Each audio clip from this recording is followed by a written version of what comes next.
കാട് കഴിയാനാകുമ്പോഴേക്കും നമുക്കൊരു തോന്നലായി, അയ്യോ ഇനി കാഴ്ചകളെല്ലാം കുറഞ്ഞല്ലോ എന്നൊരു തോന്നൽ വരും.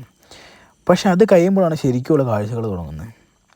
തേയിലത്തോട്ടങ്ങൾ ആ നിബിഡമായിട്ടുള്ളൊരു പ്രദേശമാണ് ഗൂഡല്ലൂരേക്ക് അടുത്തെത്തുമ്പോഴേക്കും നമ്മൾ കാണുന്നത്. രണ്ട് സൈഡിലും തേയിലത്തോട്ടങ്ങൾ, അതിൻ്റെ ഉള്ളിലായിട്ടുള്ള കാപ്പിത്തോട്ടങ്ങൾ വേറെ.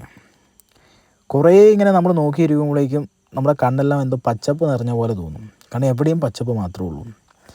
അങ്ങായി കിടക്കുന്ന ചെറിയ ചെറിയ മരങ്ങളും എല്ലാം കൂടി നമുക്കൊരു വല്ലാത്ത യാത്ര അനുഭവം തരും.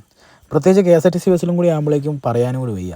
കാരണം ഇത്ര ഹൈറ്റിലിരുന്ന് യാത്ര ചെയ്യുമ്പോഴേക്കും നമുക്ക് കിട്ടുന്ന വ്യൂ എന്ന് പറയുന്നത് ഭയങ്കര അടിപൊളിയാണ്. ബസ് ഇങ്ങനെ മുന്നോട്ട് നീങ്ങുമ്പോഴേക്കും KSRTC ബസ്സും കൂടി ആയതുകൊണ്ട് അതിൻ്റെ ഒരു ശബ്ദം വേറെ. ബ്രേക്ക് പിടിക്കുമ്പോഴും ഗിയർ മാറി പോകുന്നതിൻ്റെ ശബ്ദം വേറെ. ഏറ്റവും ഫ്രണ്ടിലിരിക്കുമ്പോൾ നമുക്കത് ഏറ്റവും കൂടുതലായിട്ട് നമുക്ക് ഫീൽ ചെയ്യുകയും ചെയ്യും.